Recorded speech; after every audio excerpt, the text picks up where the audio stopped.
Why think positive? I imagine you are sitting in a jumbo somewhere over Europe and an engine falls off the wing. How would you want the pilot to react? Would you want your pilot saying, "Stay calm and buckle up? This will be bumpy, but we'll find a way home"? Or would you want your captain running up and down the aisle yelling, "We all be killed! We all be killed"? Which fellow is more likely to get you down safely? Now think about your everyday life in which you are your own pilot. Which approach is most likely to solve your problems? We'll find a way, or we'll all be killed? This is the essence of positive thinking. It doesn't offer guarantees, but it gives you your best chance. Losers focus on what's impossible until all they see is impossibility. Positive thinkers think about what's possible. In concentrating on the possibility, they make things happen. Our subconscious mind is the collection of all our thoughts. Our most common thoughts have created our strongest subconscious behaviors. How positive thinking shapes your subconscious? To understand positive thinking better, you need a picture of the subconscious. Imagine your brain as split into a top half and a bottom half, much like a large walnut.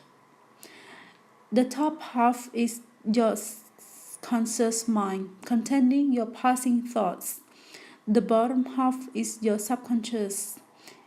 In your subconscious are the various programs you were born with, like breathing and digestion, and programs you created, like walking and talking. Now let's imagine you are learning to drive. Each time you approach a corner, you have a conscious thought in the top of your brain. Lift the right leg, move it 12 centimeters to the left, and press gently on the pedal. As you continue to have that conscious thought over a period of months, you develop an automatic program where you brake without thinking. The braking program has taken root in the bottom half of your brain, your subconscious. You have a new subconscious program. This explains how, as an experienced driver, you can arrive home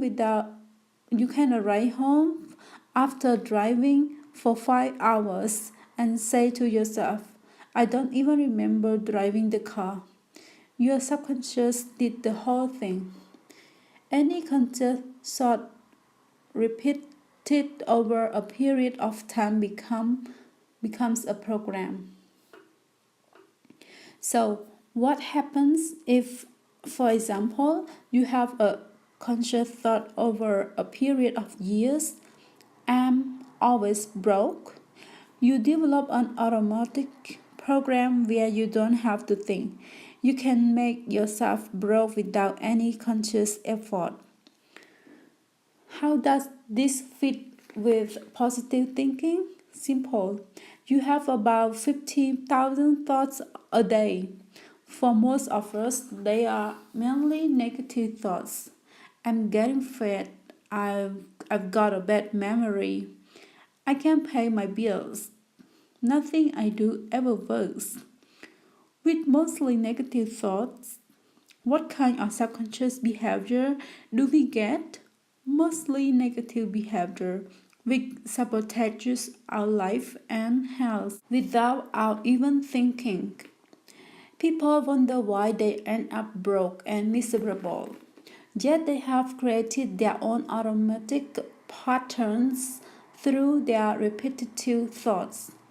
In the same way that we program ourselves to drive a car without thinking, we can program ourselves to be late, miserable, or send ourselves broke without thinking.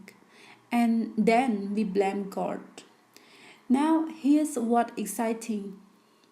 When you understand about subconscious patterns, you realize that no one has to be a loser. Your future depends on your conscious thoughts. As you begin to discipline your mind, your new conscious thought create new subconscious program. In the same way, you can develop subconscious behavior to drive a car. You can develop subconscious behavior to be more successful. But it takes disciplined thinking and some time. Now, take Fred, who attend a motivational seminar and goes on a positive thinking kick. Fred say, I'm going to turn my life around. He writes out a few goals before breakfast. Get promoted, get a Rolls Royce, buy a Taj Mahal, and then spends the rest of the week in his usual negative spiral. By Friday, he say, I don't think this positive thinking stuff is working. He has perhaps moved from 48,000 negative thoughts per day to 47,500 and can't believe he hasn't won the lottery, cured his arthritis, and quit fighting with his wife. Being positive for one day won't do it. Strengthening your mind is like strengthening your body. If you do 20 push-ups and then race over the mirror, you won't see any difference. Similarly, if you think positive for 24 hours, you will see little difference. But discipline your thinking for a few months and you will see even bigger changes in your life than you will ever see at the gym. Cleaning up your thinking is lifelong work. It is huge. It's made even harder because often we don't even know we are being negative when we are being negative. If you want to check out thinking, check your life. Your prosperity, your happiness, the quality of your relationships, and even your health are a reflection of your most common conscious thoughts. Thought reaps results. If there is something in your life you don't want, stop worrying about it and stop talking about it. The energy you put into it keeps it alive. Withdraw your energy and it goes away. An argument is the perfect example. If your husband comes home looking for an argument and you refuse to fight, what happens? He can't ask you by himself. Whenever you are worried about something or embarrassed, or even just thinking about it, other people will keep talking about it. As a child, this used to fascinate me. I could never understand why. Whenever I had been smoking that cigarette, Mom would want to kiss me goodnight. When you truly let go of something emotionally, it evaporates. This leads to another principle. When you let go of things, they let go of you.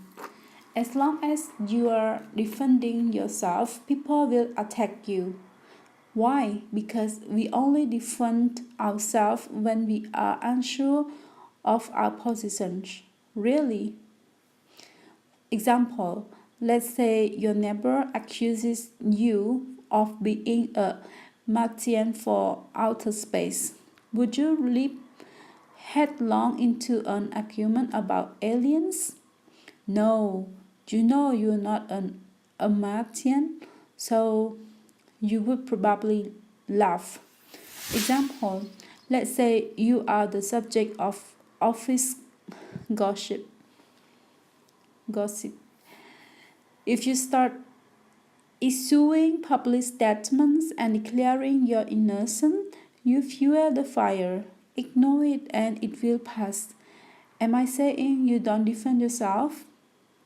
I'm saying that while you protest and agonize and jump up and down, we keep our issue alive. I remember watching the protest marchers on TV in the 1960s. I asked Dad, why are they thumping each other? He said, because they want peace. You don't fight war, you focus on peace. In a nutshell, if you turn your life into a campaign against things, the things you fight will expand. Decide what you are for.